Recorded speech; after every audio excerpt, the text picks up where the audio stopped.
당신 때문이에요, 전부! 15살 손자가 엄마를 살리려고 도둑이 됐습니다. 아이의 한마디에 노인은 무너져 버렸죠. 15년 전에 버린 딸 아닙니까?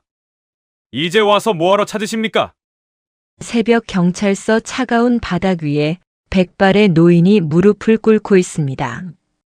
그는 평생 법복을 입고 수천 명의 인생을 판결했던 전직 판사.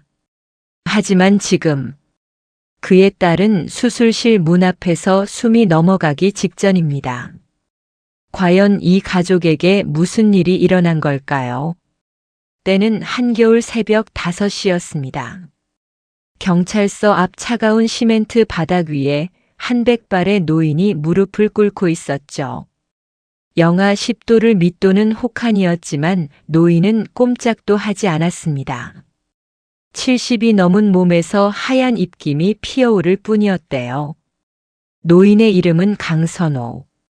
전직 대법원 판사 출신으로 30년 넘게 법복을 입고 원칙과 정의만을 좇아 살아온 사람이었습니다. 지역 사회에서 그를 모르는 이가 없을 정도였죠.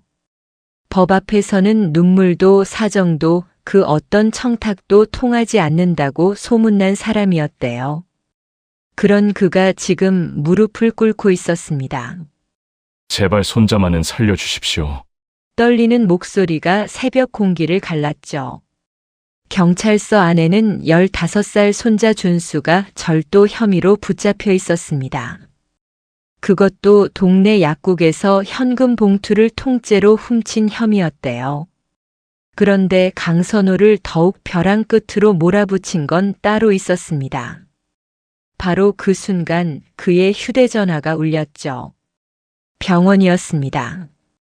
보호자분, 오늘 안에 수술비 3천만 원을 납부하지 않으시면 수술을 진행할 수 없습니다.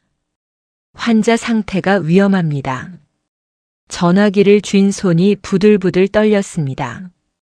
병원에는 그의 딸 강인선이 누워 있었대요. 간경화 말기. 수술만이 살 수 있는 유일한 길이었지만 3천만 원은 당장 구할 수 없는 돈이었습니다. 손자는 철창 안에, 딸은 수술대 앞에. 강선호는 눈을 질끈 감았습니다. 평생 단 한 번도 남에게 고개를 숙여본 적 없는 사람이었죠. 법정에서 재벌 총수에게도 권력자에게도 눈 하나 깜짝하지 않던 사람이었대요. 그때 경찰서 문이 열리며 담당 형사가 걸어 나왔습니다. 강선호를 내려다보는 눈빛에는 동정이 아닌 싸늘한 냉소가 담겨 있었죠. 판사님이 맞으시죠? 왜 이제 와서 가족을 찾으십니까? 그 말이 비수처럼 꽂혔습니다. 강선호의 눈이 흔들렸대요. 형사의 말은 틀리지 않았습니다. 그에게는 아무도 모르는 비밀이 하나 있었죠. 15년 전 그는 직접 자기 딸에게 실형을 선고했던 사람이었습니다. 차가운 바람이 몰아쳤습니다. 노인의 두 눈에서 눈물 한 방울이 떨어져 시멘트 바닥 위로 스며들었대요. 평생 지켜온 원칙이 지금 이 순간 그의 가슴을 무너뜨리고 있었습니다. 과연 15년 전 그날 법정에서 무슨 일이 있었던 걸까요? 15년 전 봄 강선호는 인생의 정점에 서 있었습니다. 대법원 판사 임용을 코앞에 둔 시점이었고 법조계에서 그의 이름은 곧 원칙이었죠. 후배 판사들 사이에서는 살아있는 교과서라 불렸고 언론에서는 대한민국 사법부의 마지막 양심이라는 수식어를 붙였대요. 그의 집무실 책상 위에는 딱 2가지만 놓여 있었습니다. 법전 한 권 그리고 딸 인선이의 어린 시절 사진 한 장이었죠. 그런 그에게 청천벽력 같은 소식이 날아들었습니다. 딸 강인선이 교통사고 가해자로 입건됐다는 연락이었대요. 피해자는 40대 가장으로 사고 후 전신마비 판정을 받은 상태였습니다. 세상이 발칵 뒤집혔죠. 현직 판사의 딸이 뺑소니 가해자라는 소문이 법조계 전체를 삽시간에 휩쓸었대요. 그런데 사건의 실체는 달랐습니다. 진짜 가해 차량은 따로 있었죠. 당시 현장에 있던 목격자 둘이 이를 증언했고 블랙박스 영상도 존재했습니다. 인선은 단지 사고 직후 현장을 지나쳤을 뿐이었대요. 그러나 진짜 가해자 측은 막강한 권력과 돈을 가진 인물이었습니다. 증거는 하나둘 사라지기 시작했고 목격자들은 갑자기 말을 바꿨죠. 주변에서는 합의를 권했습니다. 선호 씨, 이건 막을 수 있어요. 위에서 손만 쓰면 됩니다. 하지만 강선호는 고개를 저었습니다. 그의 눈빛은 흔들리지 않았죠. 법은 감정이 아니라 원칙입니다.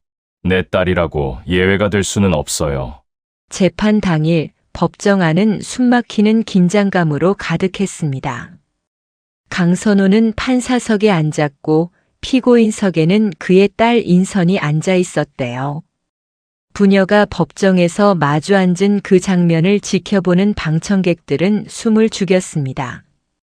인선은 떨리는 눈으로 아버지를 바라봤죠. 아빠, 나 아니야. 제발 믿어줘. 그러나 강선호는 시선을 돌렸습니다. 손이 떨렸지만 목소리는 흔들리지 않았대요. 피고인 강인선에게 징역 2년을 선고합니다. 법정이 술렁였죠. 인선은 그 자리에서 오열했습니다. 방청석에 있던 몇몇 사람들도 눈물을 훔쳤대요. 하지만 강선호는 끝내 딸을 바라보지 않았습니다. 법복 소매 안에서 주먹을 꽉 쥔 채 단 한 번도 고개를 들지 않았죠. 그날 이후 인선은 집을 나갔고 강선호는 그녀가 임신 중이었다는 사실조차 몰랐습니다. 손자 준수는 그렇게 할아버지의 존재도 모른 채 세상에 태어났대요. 세월은 흘렀고 강선호는 승승장구했습니다. 대법관 자리까지 올랐고 훈장도 받았죠. 그러나 집안에는 웃음이 사라진 지 오래였대요. 아내는 딸을 그리워하다 먼저 세상을 떠났고 강선호는 혼자 남겨졌습니다. 그가 지켜낸 것은 과연 정의였을까요? 아니면 세상의 시선이었을까요? 그리고 그 사이 감옥문을 나선 인선의 삶은 상상을 초월하는 나락으로 떨어지고 있었습니다. 출소 후 강인선의 삶은 단 한 번도 평탄한 적이 없었습니다. 교도소 문을 나서던 날 그녀의 품에는 새 살배기 준수가 안겨 있었대요. 수감 중 교도소 내 타가소에서 겨우겨우 키워낸 아이였죠. 인선은 그 작은 손을 꼭 쥐며 다짐했습니다. 이 아이만큼은 반드시 지켜내겠다고요. 그러나 세상은 전과자에게 너무도 가혹했습니다. 취업 원서를 넣을 때마다 전과 기록이 발목을 잡았죠. 반지하 단칸방에서 시작한 생활은 나아질 기미가 보이지 않았대요. 식당 설거지, 공장 야간 작업, 새벽 청소 용역까지 닥치는 대로 일했지만 준수의 분유값과 월세를 감당하기조차 빠듯했습니다. 그럼에도 인선은 단 한 번도 아이 앞에서 눈물을 보이지 않았죠. 준수가 자라면서 상황은 조금씩 나아지는 듯 했습니다. 인선은 식당 주방 일을 하며 야간에는 검정고시를 준비했대요. 결국 자격증을 따내 요양보호사로 취직했고 처음으로 햇빛이 드는 방으로 이사할 수 있었습니다. 준수는 그런 엄마를 보며 말했죠. 엄마, 나 커서 엄마 편한 데서 살게 해줄게. 그 한마디에 인선은 밤새 울었습니다. 그러나 운명은 다시 한번 그녀를 바닥으로 내팽개쳤습니다. 몸이 이상하다는 걸 느낀 건 준수가 12살 되던 해 겨울이었대요. 처음엔 피로겠거니 했지만 황달 증세와 함께 복부 통증이 심해졌습니다. 결국 병원을 찾았고 의사의 입에서 나온 말은 냉혹했죠. 간경화 말기입니다. 간 이식 수술을 받지 않으시면 길어야 1년입니다. 인선은 진단서를 손에 쥔 채 병원 복도에 한참을 서 있었습니다. 울지도 못했대요. 머릿속에는 오직 한 가지 생각뿐이었죠. 준수를 두고 갈 수는 없다는 것이었습니다. 이식 수술 대기자 명단에 이름을 올렸지만 기약이 없었습니다. 수술비는 5천만 원이 넘었대요. 그 돈은 인선에게는 평생을 모아도 닿을 수 없는 숫자였습니다. 사채까지 썼지만 턱없이 부족했죠. 그러던 어느 날 밤 인선의 휴대전화로 문자 한 통이 날아들었습니다. 번호도 없는 낯선 문자였대요. 장기 기증 의향 있으신 분 건당 4천만 원. 단 한 줄이었지만 인선의 손이 멈췄습니다. 사흘을 고민했습니다. 그리고 결국 그 번호로 전화를 걸었죠. 낡은 건물 지하 형광등 불빛 아래 브로커 남자가 앉아 있었습니다. 서류를 내밀며 말했대요. 신장 하나면 됩니다. 수술은 중국에서 하고요. 일주일이면 끝납니다. 인선은 손이 떨렸지만 펜을 쥐었습니다. 바로 그 순간이었습니다. 문 밖에서 인기척이 들렸대요. 인선이 고개를 돌렸을 때 문틈 사이로 눈이 마주친 얼굴이 있었습니다. 15살 준수였죠. 엄마를 찾아 뒤따라온 아이는 그 장면을 전부 목격하고 있었습니다. 두 사람의 눈이 마주쳤습니다. 인선은 굳어버렸고 준수는 아무 말 없이 돌아섰대요. 그날 밤 준수는 집으로 돌아오지 않았습니다. 그리고 새벽이 되어서야 경찰서에서 연락이 왔죠. 아이가 동네 약국에서 현금 봉투를 통째로 훔쳤다는 것이었습니다. 엄마를 그 선택에서 막기 위한 15살 아이의 마지막 몸부림이었습니다. 경찰서 조사실 문이 열리는 순간 강선호는 숨이 멎는 듯 했습니다. 철제 의자에 앉아있는 아이는 고개를 숙이고 있었대요. 작은 어깨가 떨리고 있었지만 울지는 않았습니다. 강선호가 천천히 다가서자 준수가 고개를 들었죠. 그 눈빛은 15살 아이의 것이 아니었습니다. 분노와 체념이 뒤섞인 너무도 일찍 늙어버린 눈이었대요. 당신 때문이에요. 준수의 목소리는 낮고 단단했습니다. 떨리지도 않았죠. 우리 엄마가 이렇게 된 거 다 당신 때문이라고요. 강선호는 아무 말도 할 수 없었습니다. 그 말을 반박할 자격이 자신에게 없다는 걸 알고 있었대요. 담당 형사가 조용히 사건 경위를 설명했습니다. 준수가 훔친 돈은 53만 원이었죠. 약국 금고에 있던 현금 전부였습니다. 그런데 형사가 덧붙인 말이 강선호의 가슴에 쐐기를 박았대요. 아이 진술에 따르면 그날 밤 어머니가 장기 브로커를 만나는 걸 목격했다고 합니다. 그걸 막으려고 돈을 훔쳤다고 하더군요. 강선호의 손이 떨리기 시작했습니다. 형사는 서류 한 장을 내밀었죠. 인선이 서명하려 했던 불법 장기 거래 계약서 사본이었습니다. 브로커는 이미 경찰에 붙잡힌 상태였대요. 계약서에는 신장 적출, 수술 장소, 금액까지 선명하게 적혀 있었습니다. 강선호는 그 종이를 바라보며 눈을 감았습니다. 내가 이렇게 만든 건가? 입 밖으로 나온 건 그 한마디뿐이었대요. 평생 흔들리지 않던 사람이 처음으로 무너지고 있었습니다.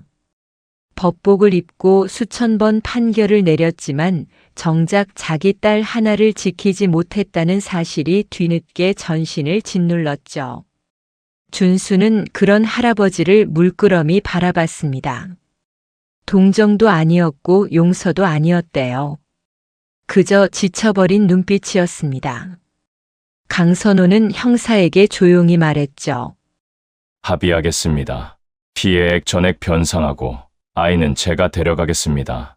형사는 잠시 그를 바라보다 고개를 끄덕였대요.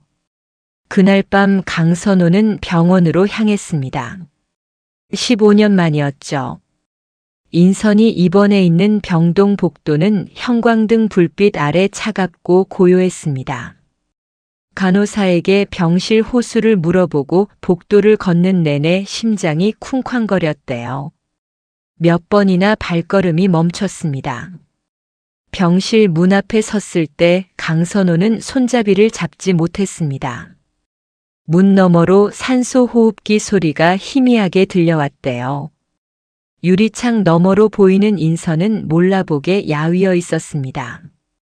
얼굴은 창백했고 팔에는 링거줄이 여러 개 꽂혀 있었죠. 강선호는 그 자리에 굳어버렸습니다. 들어갈 수가 없었대요. 자격이 없다는 걸 누구보다 잘 알고 있었기 때문입니다. 딸을 감옥으로 보낸 사람이 딸이 죽어가는 병실 문을 열 자격이 있을까요? 강선호는 병실 문에 이마를 기댔습니다. 등이 굽어지더니 이내 어깨가 흔들렸죠. 평생 단 한 번도 공개적으로 눈물을 보인 적 없던 사람이었대요. 복도 한쪽에서 준수가 그 모습을 지켜보고 있었습니다. 아이는 아무 말도 하지 않았죠. 다만 할아버지 곁으로 천천히 걸어와 그 옆에 나란히 서 있었대요. 두 사람은 말없이 유리창 너머 인선을 바라봤습니다. 차가운 병원 복도에 할아버지와 손자가 처음으로 나란히 서던 밤이었습니다. 그러나 강선호는 알고 있었습니다. 눈물만으로는 아무것도 달라지지 않는다는 것을요. 지금 이 순간 그에게 필요한 건 후회가 아니라 행동이었습니다. 그리고 그 행동이 어떤 대가를 치르게 될지 그는 이미 짐작하고 있었대요. 강선호가 집으로 돌아온 건 새벽 2시였습니다. 불도 켜지 않은 채 서재에 앉았죠. 책상 위에는 30년치 판결문 사본과 법전들이 빼곡히 쌓여 있었습니다. 그 사이에서 그는 낡은 서류 봉투 하나를 꺼냈대요. 15년 동안 한 번도 열어보지 못했던 봉투였죠. 봉투 안에는 인선의 사건 기록이 고스란히 담겨 있었습니다. 그는 밤새 읽었습니다. 읽으면 읽을수록 손이 떨렸대요. 당시 사라진 블랙박스 영상, 갑자기 말을 바꾼 목격자 둘, 그리고 수사 기록에서 교묘하게 빠져나간 차량 번호 하나.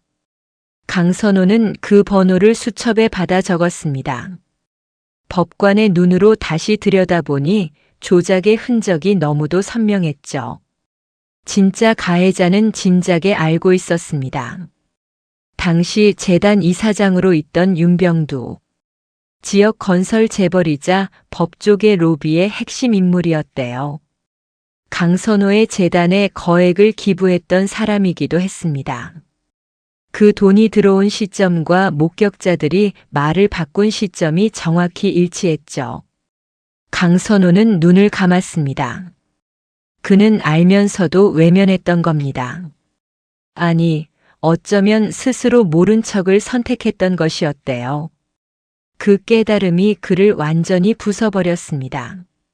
날이 밝자마자 강선호는 움직이기 시작했죠. 먼저 당시 사건을 담당했던 전직 수사관을 찾아갔습니다. 처음에는 문전박대였대요. 하지만 강선호가 가져온 자료들을 펼쳐 보이자 수사관의 얼굴이 굳었습니다.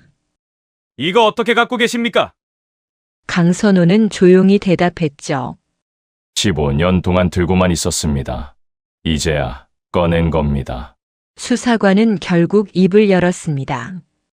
당시 윤병두 측에서 압력을 넣었다는 것, 블랙박스 영상 원본이 아직 존재한다는 것, 그리고 목격자 중 한 명이 지금도 죄책감에 시달리고 있다는 것까지 털어놓았대요. 강선호는 그 길로 목격자를 찾아갔습니다. 문을 두드리기를 수십 번, 결국 문이 열렸죠. 저 때문에 억울한 분이 감옥 갔다는 거 알고 있었어요. 근데 무서웠어요. 목격자는 오열하며 자필 진술서를 써내려갔습니다. 강선호는 그 종이를 받아들며 눈을 질끈 감았대요. 증거가 모이자 강선호는 다음 단계로 넘어갔습니다. 기자회견이었죠. 법조계 인사가 스스로 과거 판결의 오류를 인정하고 권력형 비리를 폭로하는 것은 전례 없는 일이었습니다. 측근들이 말렸대요. 선호 씨, 이러면 당신 모든 게 끝납니다. 군장도, 명예도, 재단도 다 날아가요. 강선호는 고개를 들었습니다. 이미 다 잃었습니다. 기자회견장은 순식간에 아수라장이 됐죠. 강선호는 단상에 서서 떨리는 목소리로 모든 것을 털어놨습니다. 15년 전 조작된 사건의 전말, 윤병두와 법조계를 연결하는 로비 자금의 흐름, 그리고 자신이 진실을 알면서도 외면했다는 고백까지였대요. 카메라 플래시가 쉴 새 없이 터졌습니다. 다음 날 아침 모든 신문 일면을 강선호의 얼굴이 장식했죠. 윤병두는 긴급 체포됐고 관련 인물들이 줄줄이 소환됐습니다. 준수의 사건은 무혐의로 종결됐대요. 그러나 강선호의 전화기는 불통이 됐습니다. 재단 이사들은 사퇴를 요구했고 수십 년 직이라 여겼던 동료들은 등을 돌렸죠. 법조계에서 그의 이름은 하루아침에 배신자가 됐습니다. 강선호는 개의치 않았대요. 그에게 남은 싸움은 하나뿐이었습니다. 딸을 살리는 것. 그런데 바로 그날 밤 병원에서 다급한 연락이 왔습니다. 인선의 상태가 급격히 나빠지고 있다는 것이었대요. 시간이 없었습니다. 병원 중환자실 앞 복도는 새벽부터 긴장감이 감돌았습니다.